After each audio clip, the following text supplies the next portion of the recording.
Oi, pessoas lindas! Sou Elisa Vilela, criadora aqui do canal Quer Conversar, e hoje eu vim conversar com vocês mais um pouquinho aí, ó, sobre as minhas anotações referente ao estudo desse livro aqui, ó, Você Pode Curar a Sua Vida. E hoje nós vamos falar sobre o capítulo 14. Deixa eu pegar aqui minhas anotações, né, pra gente começar então. Então, o capítulo 14, ele vai falar do corpo. Então, o título é O Corpo. E começa com a frase: ouço com amor as mensagens de meu corpo. E neste capítulo, a Loise afirma que ela acredita que criamos todas as doenças de nosso corpo, e eu concordo com ela, e logo vocês vão entender aí por que eu estou dizendo isso, tá? E por que ela diz isso? Ela diz isso porque o nosso corpo é um reflexo dos nossos pensamentos e crenças interiores. E não é só ela que afirma isso não, tá? Não é só ela que afirma essas coisas não. Durante o curso de terapias quantiônicas que eu fiz com o professor Dácio Cavallini, foi explicado que a doença física não começa no corpo físico, ela começa no corpo astral. E que ao todo temos aí 7 corpos sutis, incluindo o corpo físico, né? E quando a doença se manifesta no corpo físico, é uma espécie de limpeza que está acontecendo. Então, na verdade, a doença manifestada no corpo físico é uma espécie de limpeza natural que os nossos corpos estão aí tentando fazer. E na doutrina kardecista, na doutrina espírita kardecista, também se fala sobre isso, e a descrição é basicamente a mesma. Assim, em outras palavras, eles falam basicamente as mesmas coisas, tá? E segundo o livro Linguagem do Corpo, que é esse livro aqui, ó, da autora Cristina Cairo, cada doença cada doença tem uma relação com o nosso emocional e indica exatamente onde está a causa para ser tratada aí e acabar com o mal pela raiz, como diz a autora, tá? E eu posso dizer que eu sou a prova viva de que isso é real, né? Por quê? Porque eu vou contar um pouquinho da minha história, né? E então, em 1995, portanto, assim, há exatamente aí 30 anos, eu fui diagnosticada com câncer de intestino. E mesmo sem ter aí esses conhecimentos, mesmo sem ter os conhecimentos que eu tenho hoje, eu sempre ouvi minhas intuições. Então eu sempre dei muita importância ao que eu sinto, né? Ao que eu escuto, aquela vozinha interna, né, que todos nós temos. E eu sempre dei muita importância para essa vozinha interior, né? E no dia do diagnóstico, enquanto eu voltava para casa, depois de receber aí o resultado dos exames, né, eu tive uma conversa muito intensa com o meu eu superior, e ele dizia o seguinte para mim, dizia, gente, com palavras menos, eu ouvia, é como se tivesse uma pessoa do meu lado conversando comigo, tá? Sentada do meu lado conversando comigo dentro do ônibus. E ele dizia assim, essa voz, né, essa vozinha, que para mim parecia uma voz masculina, tá? Por isso que eu falo que ele dizia: você pediu para morrer e a oportunidade chegou. Tem certeza que é isso mesmo que você quer? E meses antes, meses antes, eu tinha entrado num quadro de depressão que não tinha sido percebido pelos médicos, né? E durante essa depressão, eu também não tinha percebido que era depressão, porque eu não conhecia, não sabia o que era depressão. Eu achava que eu estava só com uma tristeza profunda, né? Foi assim que eu identifiquei o que estava acontecendo, mas também não entendia por quê. Naquele momento não era um momento para eu estar triste. Eu pensava comigo, por que eu estou assim triste, né? Se eu estou conseguindo construir a minha casa, a casa dos meus sonhos. Nessa época eu estava construindo minha casa. E eu estava muito feliz e do nada eu comecei a comecei a ficar triste também, né? Na minha cabeça eu estava triste, mas na verdade eu tinha entrado em depressão e também até hoje eu não entendo por que eu entrei em depressão naquele momento. E aí eu tive muita vontade de desistir da vida, né? E era um sentimento muito forte. E como eu não tinha coragem de tirar minha própria vida, eu criei uma doença, sem entender nada do que estava acontecendo, eu acabei criando uma doença, né, para fazer o trabalho. E a conversa continuou, né, durante o trajeto ali do ônibus, eu continuei conversando aí com esse meu eu superior, e ele continuou dizendo, né, continuou falando, conversando comigo ali, sobre a situação, até eu decidir o que eu queria realmente fazer com a minha vida. E o meu eu superior continuou falando, dizendo o seguinte: e suas filhas? Como vão ficar as suas filhas? Né? Como é que elas vão ficar sem mãe? Essas pessoas não vão mudar só porque você quer. Você vai morrer e eles vão continuar aí do mesmo jeito, mas suas filhas vão ficar sem mãe. Essas pessoas que durante a conversa foi comentado, né, é que eu entrei numa espécie de conflito interno, porque eu estava prosperando, eu estava construindo a minha casa, a casa dos meus sonhos, a casa que eu desenhei, né? Eu tinha desenhado no papel a casa, os cômodos, tudo, e eu estava construindo, eu estava colocando a mão na massa para construir essa casa. E aí eu comecei a ter uma crise. Eu não estava conseguindo. Eu comecei a me culpar por eu estar progredindo e os meus familiares não.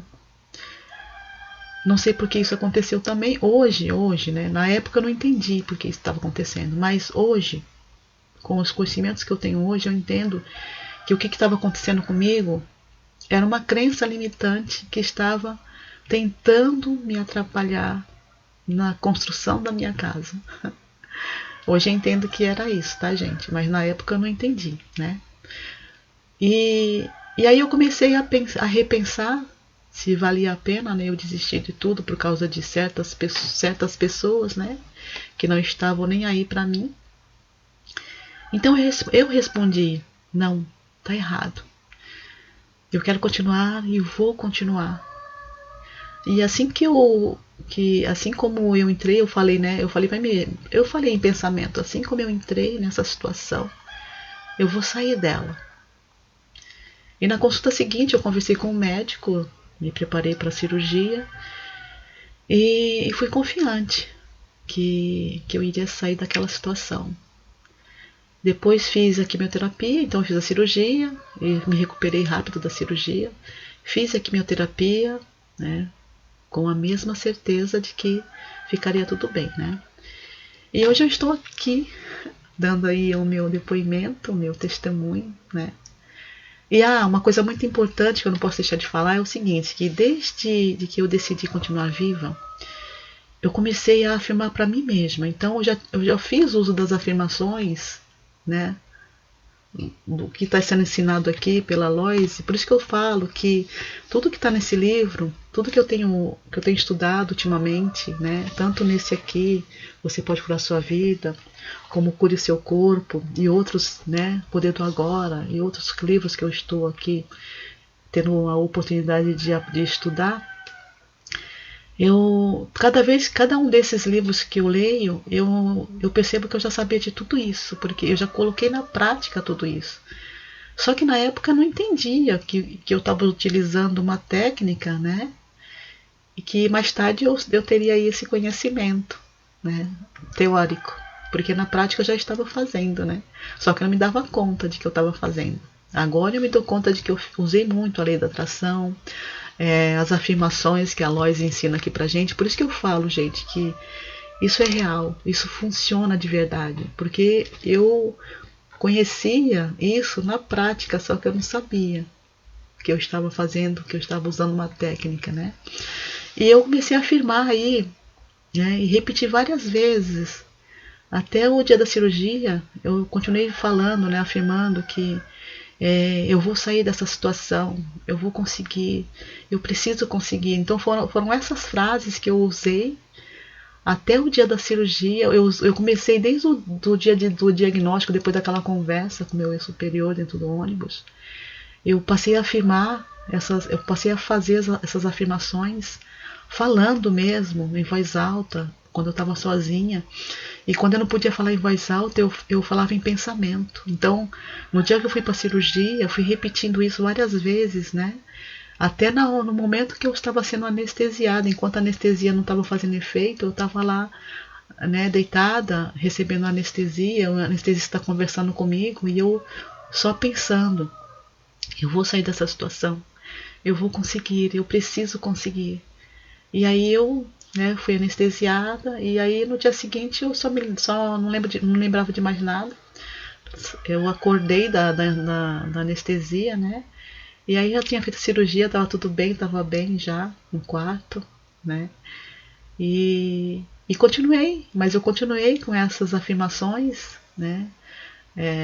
Até eu me sentir forte de novo, até que comecei a me sentir fortalecida. Depois da quimioterapia, depois que tudo tinha passado, né? E eu estava bem de novo. E agora vocês, né, vão entender aí por que eu estou aí nessa busca, né, buscando o estudo sobre tudo isso. E resolvi compartilhar com vocês, por quê? Porque acredito que nada é por acaso, eu sempre acreditei que nada é por acaso, e que se vocês estão aqui, se vocês chegaram aqui no canal, é porque eu preciso repassar isso para vocês que estão aqui, tá? Porque tem aquela coisa chamada ressonância. Então a gente não se encontra, a gente não se esbarra por acaso, né? Tem um motivo, tem uma razão disso acontecer. E se vocês estão aqui é porque eu preciso repassar isso para vocês. Por isso que eu estou fazendo esse trabalho aqui, tá? Bom, vamos voltar aí para o capítulo 14, né? Que o assunto é sobre o capítulo 14, mas eu aproveitei para dar o meu testemunho, né?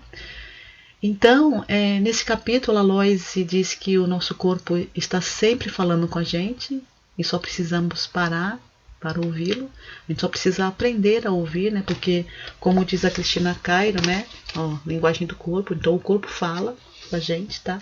Então não é só a Loise que fala isso, tem muitas pessoas falando sobre isso, inclusive a Cristina Cairo. E ela também diz que nossas células reagem a cada pensamento que temos e a cada palavra que falamos. Então, por isso que é muito importante a gente prestar muita atenção no que a gente pensa, no que a gente fala, tá? E no que a gente sente também. E a partir daqui, ela começa também a falar de uma lista enorme sobre cada parte do nosso corpo e que relação tem com as chamadas doenças, tá? Então eu peguei um exemplo aqui um exemplo que eu acho que a maioria vai se identificar, tá? Mas o livro, no capítulo 14, tem uma lista enorme. Então, como ele tem uma lista muito grande, eu só peguei um exemplo aqui que eu achei que é o mais importante não, que eu achei que é uma coisa que é muito comum na maioria, né? Que é o que acontece com a maioria, que eu identifico que é uma coisa que acontece assim constantemente. E aí eu escolhi esse exemplo para trazer aqui para este vídeo, tá? Mas se alguém quiser aí saber o restante da lista, tá no outro vídeo que eu já postei aqui da leitura do capítulo 14, tá? Que fala do corpo. Então eu trouxe aqui o exemplo da garganta inflamada, né? Então a garganta inflamada é sempre sinal de raiva, tá? Então eu trouxe aqui o exemplo da garganta, mas não vai falar só da inflamação, vai falar de outras coisas também, tá? Referente à garganta. Então vamos lá. A garganta inflamada é sempre sinal de raiva. Quando há também um resfriado, existe confusão mental junto com ela. A laringite, em geral, significa que você está tão bravo que não consegue falar. Vai ver, vai prestando atenção se você se identifica com o que está falando aqui, tá? A garganta também representa o fluxo criativo no corpo. É nela que expressamos a criatividade. Quando nossa criatividade está sufocada ou frustrada, temos constantemente problemas de garganta. Isso acontece também com pessoas que vivem só para os outros. Nunca fazem o que querem, sempre tentando agradar a mães, pais, cônjuges ou chefes. A amigdalite ou distúrbios da tireoide refletem criatividade frustrada por não se poder fazer o que se quer. Então, gente, presta atenção, tá? Se você tem problemas aí, problema nas amígdalas, ó, vai vendo. Então você não tá fazendo o que você quer, tá? Então toma cuidado com isso. Começa a fazer o que você quer que vai dar certo. E você não vai ter problemas mais nessa região. O centro energético da garganta, o quinto chakra, é o lugar do corpo onde ocorrem as mudanças. Quando estamos resistindo a elas, no meio delas ou tentando mudar, muitas vezes temos muita atividade na garganta. Repare quando você tosse ou quando outra pessoa tosse. O que acabou de ser dito? Então, assim, quando a pessoa tosse ou quando a gente tosse, a gente tem que prestar atenção. O que a gente ouviu? O que a gente acabou de ouvir de alguém? E a gente teve vontade de tossir. Então a gente tem que prestar atenção nisso, tá? Ou ao contrário, quando a gente fala alguma coisa, ou quando a gente está num ambiente onde está falando alguma coisa e alguém tosse. Então essa pessoa, quem está tossindo, tem algo a resolver com aquilo que foi falado, tá? Então o que acontece? Olha só.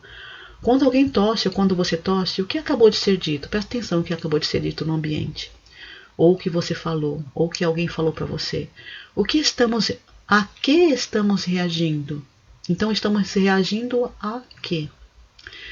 Trata-se de resistência e teimosia, ou processo de mudança, ou o processo de mudança está em andamento? Então a gente tem que prestar atenção. Por que reagimos àquilo que foi dito? Trata-se de resistência e teimosia, ou o processo de mudança está em andamento? Então, assim, se a gente está no processo de mudança, foi falado alguma coisa que tem a ver com esse processo de mudança, a gente tosse, né? Então a gente tem que prestar atenção no porquê, do porquê que a gente tossiu. Por isso, nos seus cursos, a Lois usava a tosse como instrumento para a autodescoberta. Sempre que alguém tossia, ela fazia com que a pessoa, né, que tossiu, colocasse a mão na garganta e dizer em voz alta: estou disposto a mudar, ou estou disposta a mudar, ou estou mudando. Então ela fazia a pessoa aproveitar e fazer um exercício, né, da mudança. Então esse foi um dos vários exemplos aí, né, que tem na lista. E se você ficou curioso aí para conhecer o restante da lista, né, ele está de novo, já falei, vou falar de novo, ele está no vídeo que eu já postei, né, falando aí, fazendo a leitura do capítulo 14 do livro Você Pode Curar a Sua Vida, que está na playlist com o nome Você Pode Curar a Sua Vida. E eu gostaria de saber, e você, o que acha de tudo isso que foi falado aqui? Deixa aqui nos comentários se você acredita que somos todos 100% responsáveis aí pelas nossas experiências, tá? Então é isso, eu vou ficando por aqui, né? Espero que tenham gostado e, por favor, não fiquem acanhados ou acanhadas aí de deixar um comentário ou uma pergunta. Lembre-se que não existe pergunta boba, tá? Não fique com a dúvida, pergunte sempre. Beijos e fiquem com Deus, ou com a sua centelha divina, ou seja lá como você chama aí, a luz que está dentro de cada um de nós. Beijos e até o próximo capítulo, que ainda tem mais, tá?